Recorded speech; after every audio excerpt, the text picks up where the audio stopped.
Hello, everyone, and welcome to Quick Slants with Bethel University football coach Steve Johnson.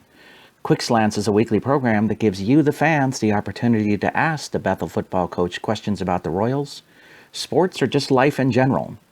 For future shows, if you'd like to ask your own questions of the coach, please send them to us at stevejohnson@minorleaguesportsreport.com. That's Steve Johnson at minorleaguesportsreport.com. Please have your questions to us by Tuesday at noon so we can give the Bethel coach a couple of days to review questions before we record our show on Wednesday. This week, we're going to give an opportunity to introduce the show to you and ask the coach some questions about upcoming games, things that he's looking for in the upcoming season, and how he handled last season's disappointing conclusion. So let's get right to Quick Slants.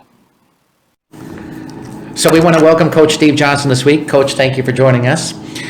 Where we first want to begin at is to discuss with you the end of last season. The loss at Augsburg was a tough toll for you. I know you were not particularly happy with how that season ended. So tell me a little bit about what the off-season's been like for you.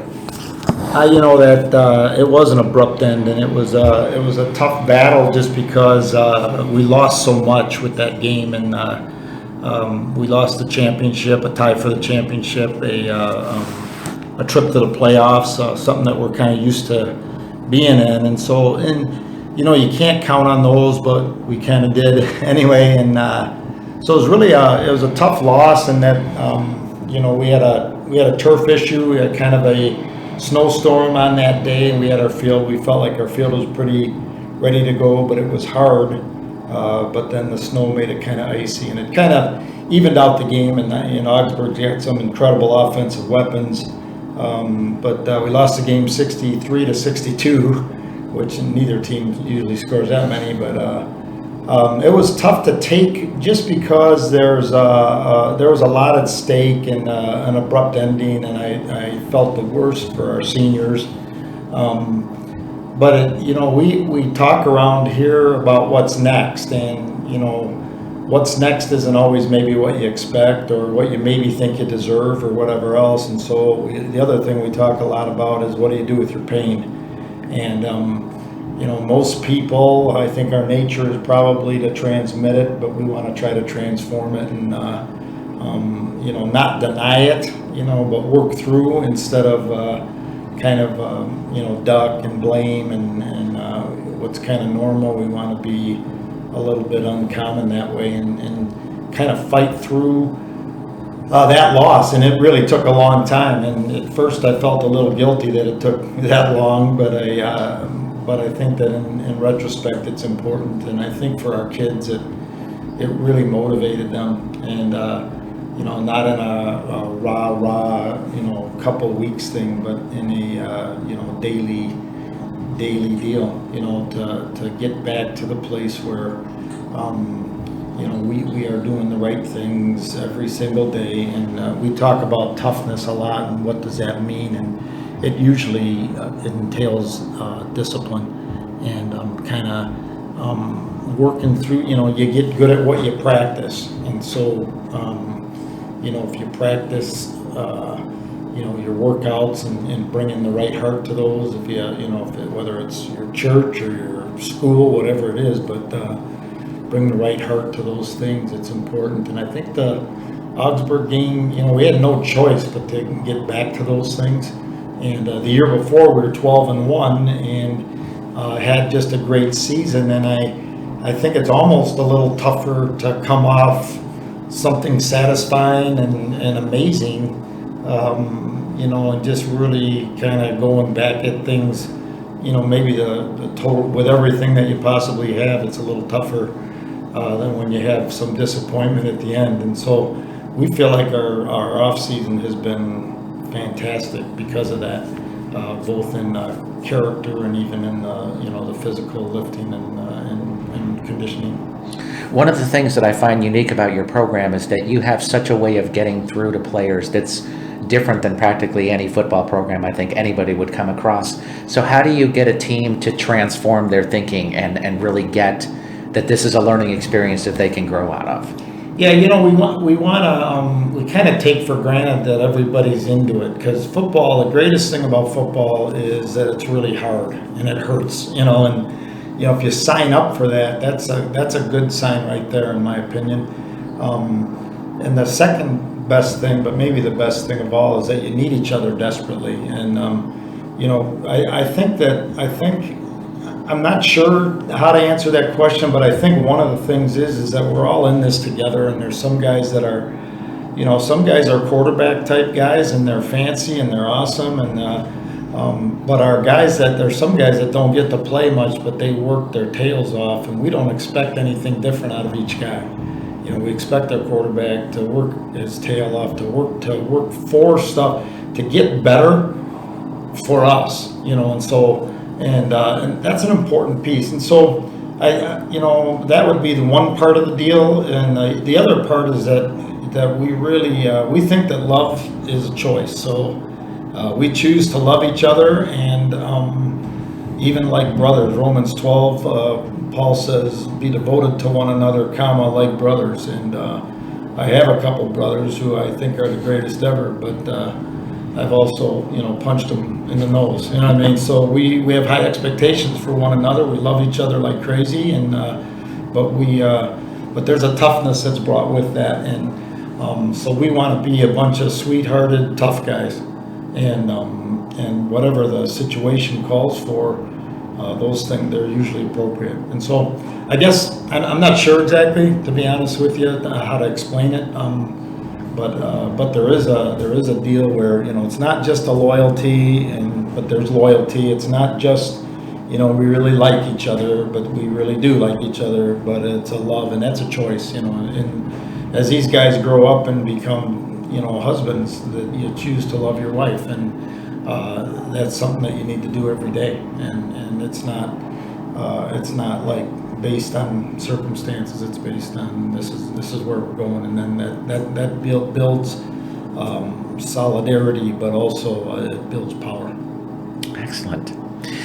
You had several key pieces of your defense graduate from last season: Will Van Duzer, Josh Trimer, David Morgan, just among a few of those. How do you replace guys like that?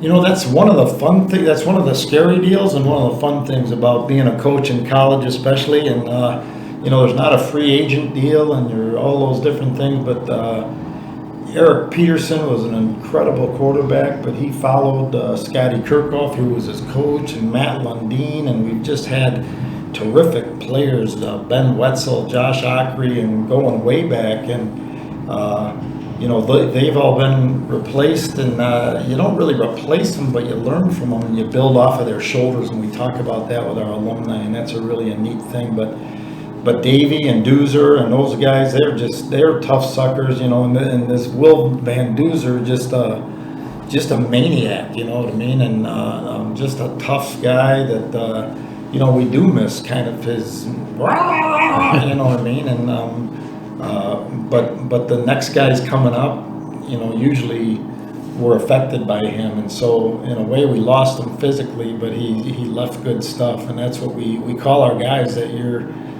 job isn't really to take from the program. You'll get plenty. You need to give. What you give is great. And so those guys gave good things, and so it's not a replacement thing as much as we look a little bit different. Davey was a long, lanky safety, and we just will look a little bit different. Landon Mathis, inside linebacker for us right now, is our unquestioned defensive leader.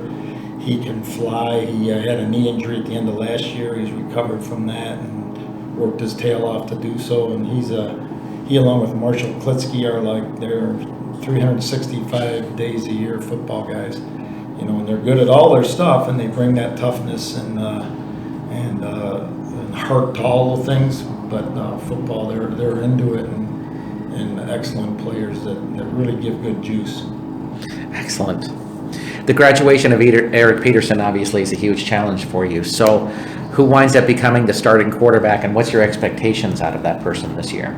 Yeah, the bad news, good news is we lose Eric, and there's some things that Eric did that you can kind of take for granted as a coach and as a staff even. It's like, I haven't seen that in a while, but, because he was just so good of a player, but also a 3-year starter, and so he took just about all the snaps. But his backup last year grew into be his backup last year was Andrew Dzurek, who's our he'll start tomorrow night at at Stout, and he is a older guy. He is a transfer from Lafayette, but he's been with us for a couple of years, and so that's a great deal. So his opportunity is now, and he's done a great job, fighting through the things of having all the reps and getting those things. And but the other good news is that Joey Lee is a young man from Dawson Boyd, and he's right on his tail. And then and then Trey Anderson is a freshman, and he has kind of risen to be. We don't really want to have a quarterback battle. We don't want to have a battle at guard, because we want every single guy to be fighting to do his best, and then we make a decision on who's going to go. And so we'll probably start with Andrew, and then and Trey is probably a guy that we want him to get some reps and get him some experience in the college game. And Joey Lee is a guy that's there also, and he's such a good athlete. Joey is that we're teaching him some receiver too, so that he can be in the mix, because he's just too good of an athlete and understands the game and our game so well. So it's kind of there's a blessing that we've got these guys to work with. Not sure exactly how it's all going to go, but we're trusting each other, and we'll walk on from there. You have a more mature Bridgeport Tussler this year. Marshall Klitsky is obviously going to get a bigger role for you. So how does the running game evolve for you, going from the 3 backs you had last year, which was just a monster group, to the 2 that you have primarily this year? Right. I think that we have more than 2, but Marshall Klitsky is undoubtedly our. He's kind of our leader at running back, which is really great for Bridge, because Bridge is a guy that, if we just have Bridge and that's our weapon, it's easier to kind of just hang on him and do those things. And he's just such a great athlete. And so he's a lot of fun for us this year, because last year he came in and we're just teaching him so many things. He and a guy named Charles Johnson, who's a wide receiver for us, both of those guys last year, because they're kind of older than their years, their physical talent's terrific, but football, you just have to get a feel for the offense and the language and all the different things. But both of those guys we're so excited about them that we can't hardly breathe. But the real glue to the whole thing is going to be guys like Marshall Klitsky, who's got great speed, toughness, runs our offense. He is the best practice guy. He shows everybody how to practice, how to condition, how to be, and he's humble, but he just never stops working. So he and Marshall and Bridge together in the backfield, we just think that's a dynamic deal. And then we've got Joshua Ness, who's just a bruising runner that's also nifty, and then Gunnar Bloom, new guy, and Brady Bomsta, they're 2 young freshmen, and they have just they've really opened our eyes to those guys. So we've got a nice stable of running backs that can carry the ball, and we trust them, and can't wait to see all that. You mentioned Charles Johnson, along with Bryce Marquardt. You started last season with a brand new receiving core altogether, and that group kind of developed as the season was going along. Do you see bigger things for them this year? Or are you still? I know you like to pound the ball at teams. So how do those 2 guys or your receiving core in general work for you this season? Well, that you're really right. We went into last year, maybe just because Eric is so good, is that we didn't realize what we needed to have happen there. And when our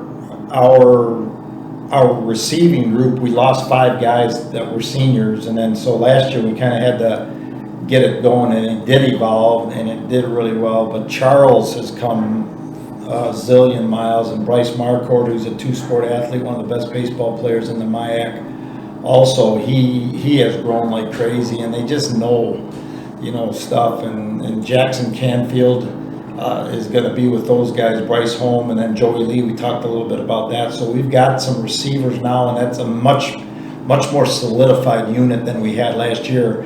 And the guy that you can't forget in that, I hope people do, but our tight end is a ridiculous player. He's one of the best players around, and his name is Drew Neville, and he's electric, great blocker, very, very, very tough kid, but he can kind of run and catch like a receiver. So he's in that mix too. So I'm kind of describing a lot of great weapons at these quarterbacks. We just got to have those guys get the ball to those guys, and we'll be in great shape. But a lot of excitement. I would think with the running game, the way that you have it, it would really open up your offense because you got to kind of stack against a guy like Marshall or Bridge, and so that would really give your receivers a little more room to run. Is that kind of the vision that you see for yourself this year? Yeah, I think that would almost be our MO going in, and you're always going to go if you can't kind of adjust to your talent, then you're not going to be as efficient as you should be. But we want to run the football, and we don't want to be unbalanced, but we do want to start with the run. We're kind of a defense running the ball, having a surge up front, so it has a lot to do with our offensive line even. And we want people to have to defend our running game, and then when they do, we've got nice play action off of that and some other things. And keeping it simple and getting the ball to the guys in space is an important thing to do, because there will be some space, just as you said, with a good running game. Who are some newcomers to the team this year that you think are going to have a big impact for you this season? Yeah, I don't want to miss anybody, but Gunnar Bloom, I mentioned already at running back. He reminds us of a guy that we just had a little while ago, Logan Flannery. He's just very smooth, but powerful, and kind of just has a knack for everything. Great hands. Trey Anderson, quarterback. We just think he's going to be really something special, running the ball and throwing it. Justice Chaffee's a young linebacker he's a big guy, and he has a lot to learn, but he's going to be really a fun player. And then we have some D linemen that are just really fun. Cam Munson from Osseo, and Kyle Kilgore from Eastridge, and I know I'm missing some guys, but we have been Dawson Brown, just terrific player, can kind of play all over the place on defense, and he was MVP of the Prep Bowl for Becker, and so those guys they're kind of they're in the mix right away, and very mature, and they pick things up, and they're not needing anything. They're just jumping in and becoming Bethel Royals right away, and so the heart part's important for that. Bethel is a very unique football program in the way that you have the players interact with each other, the coaching staff. Can you share a little bit about how you get your team to focus on the kind of values and ethics that you want out of them?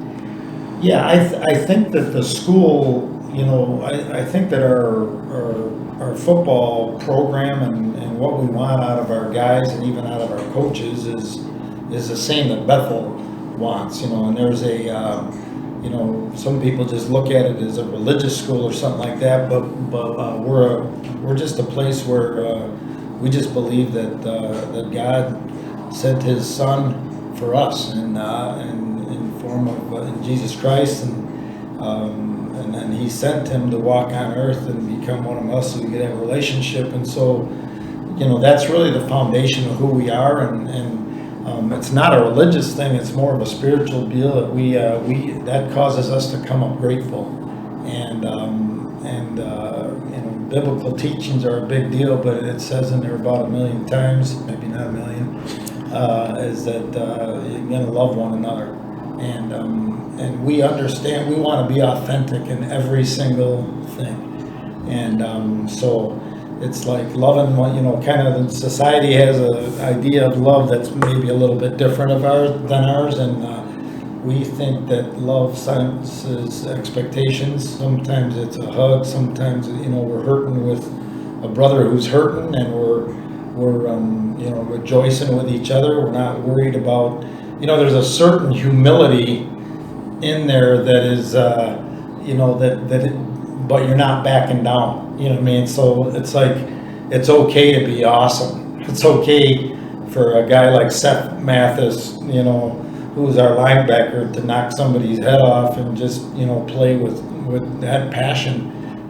It's almost more common if you're mixing in that deal. And so, we don't think that it's incongruent to be a bunch of guys that love each other, and then there's power in that because we'll play for one another, and it's not about ourselves, but it is. But we do want to be as great as we possibly can individually, as long as it's for us, and that's a great life lesson to learn. You know, when you're a dad and you're in a family, and your kids and your wife, they're going to look to you, and are you going to love them no matter what, and are you going to call them to great things and do all those things? And so we're kind of practicing life a little bit. And a friend of mine, Mike Max, always says that football is like life on steroids, and we kind of believe that. There's so many things, even as we talked to start this whole thing about the Augsburg game. For us, that was a painful deal, you know, and so we just identified how are we going to deal with this? Are you going to, you know, be whining, or, you know, kind of pass that on and kick the dog, or,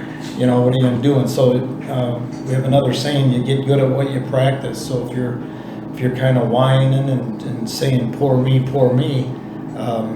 you'll get good at it. And I don't want our guys to get good at it. We're going to walk. We got what's next, and that's a big deal. We care about running to the fight, staying in the fight, and finishing, and then what's next. And you can't be up and down. You gotta always be up. You know what I mean? So we wanna fight together and laugh together and be together and become the kind of men that we think we ought to be, and the kind of men that we think God wants us to be. One of the interesting things I find about this is that this seems to be about a group of guys that really like being around each other and just are playing football, but they could be, you know, at a restaurant or out fishing or whatever, and would still like each other just as much. And so I think that's an interesting dynamic, because a lot of teams don't focus on the relationship of the team as much as the play of the team. Is that a fair assessment on your part? Yeah. I don't know what everybody does. We have kind of a culture that is, we have high expectations, and I know that, you know, being authentic, not every guy in our team likes the other guy the same, and but that's also the deal, is that's how you choose to love. My wife has to choose to love me, because I'm not always lovable, and you know, so, you know, we don't, you know, just, well, because you're my teammate, I'm gonna, you know, just be blind and stuff. We want to rub the edges off of one another and be that kind of guy. And we just don't think. I think the football, the cause, Robert, I think the cause of the game and how hard it is and intense, that you have to be passionate about it.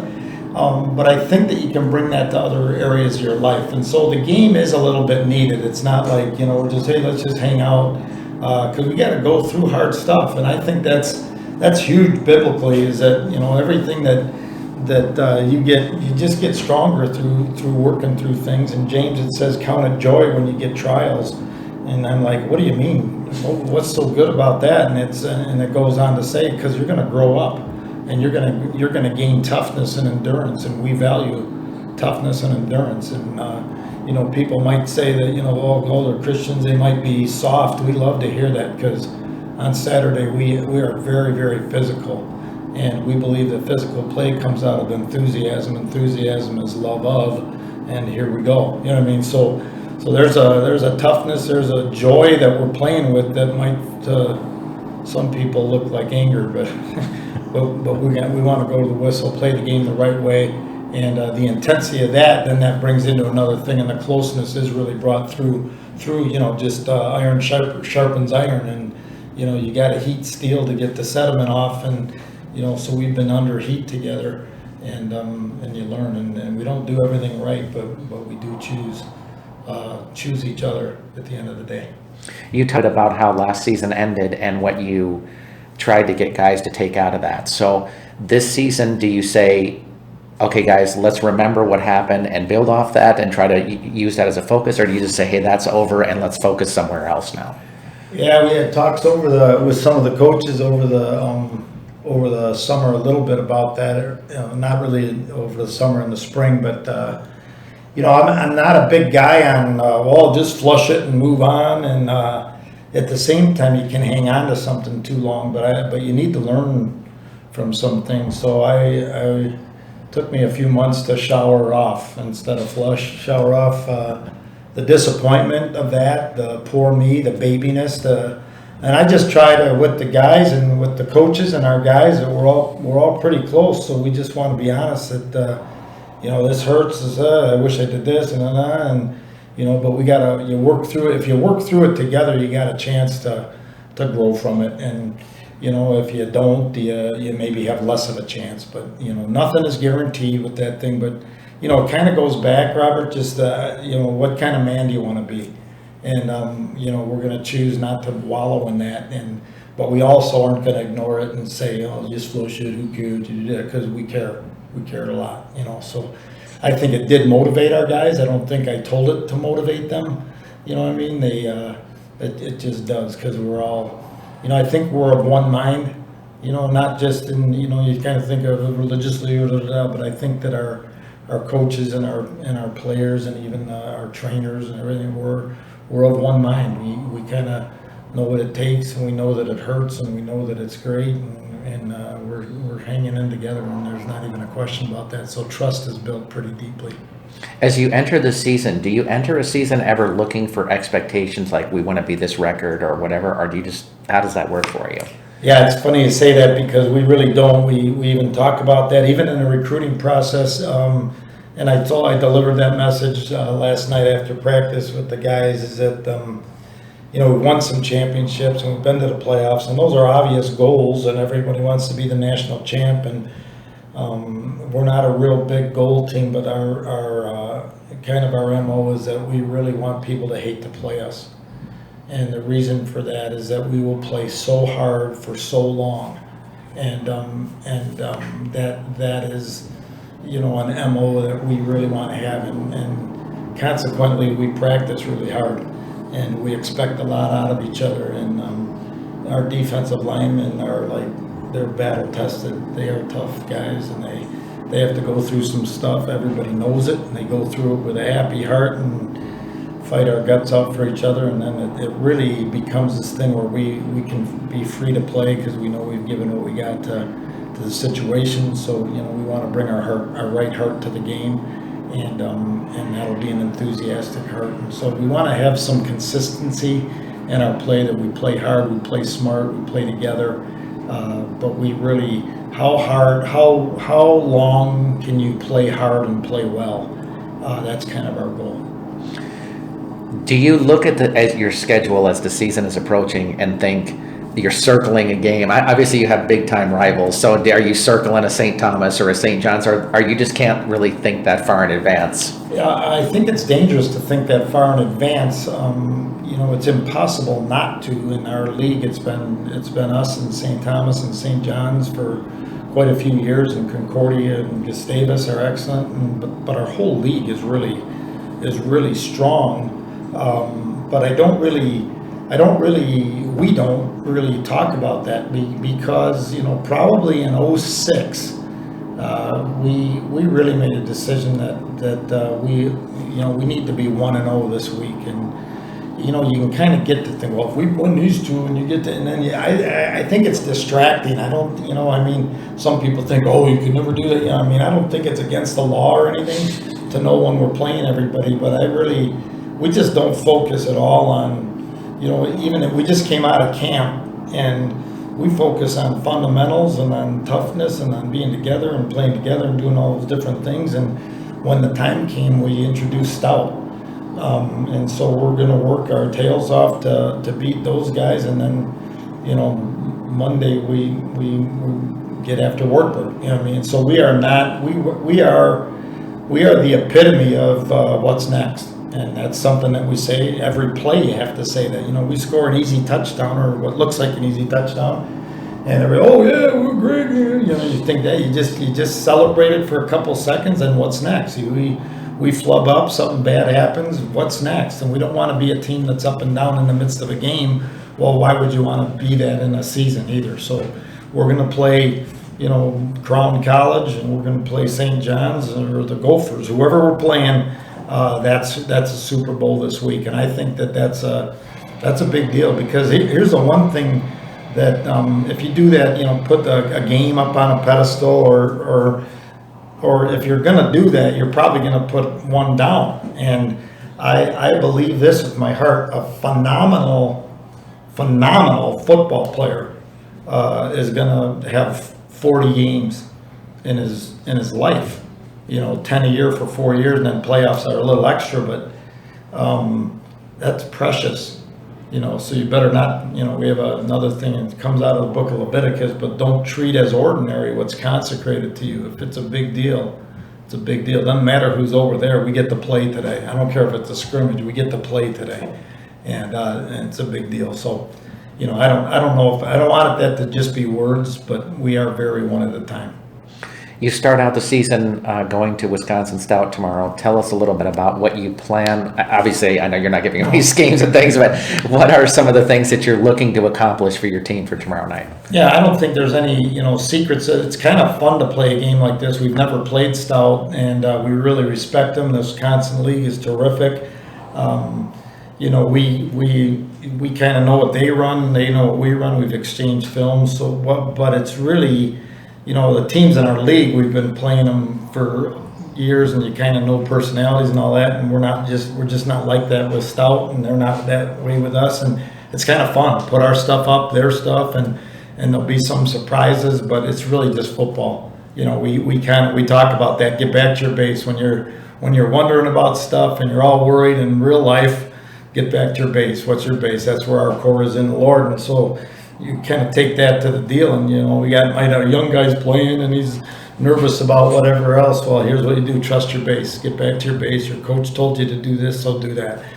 Take that first step and do those things. So, against Stout, we're gonna coach fundamentals, and we're gonna, when we watch the film, we're gonna know what the score is, but we're not going to talk about the score. We're going to coach the fundamentals, and did we do the right thing? Did we do it the right way? And teach from there and improve those different things. And so the process and the journey and the everyday deal is really cool. The scoreboard takes care of itself, we feel like. Excellent. Our last question for you this week, Coach, is that one of the things I enjoyed learning about your team last season is the players always said you had great sayings that you came up with for each year. So what is a great Coach Johnsonism for this year that you have? One of that's like a pressure question at first, and then I thought, we've never had one, so they kind of evolve. And so, there's a deal where there's something that was really meaningful a few years ago. We talked about hold the rope, and then just all the things that kind of go through that. Who will let his hands bleed for you?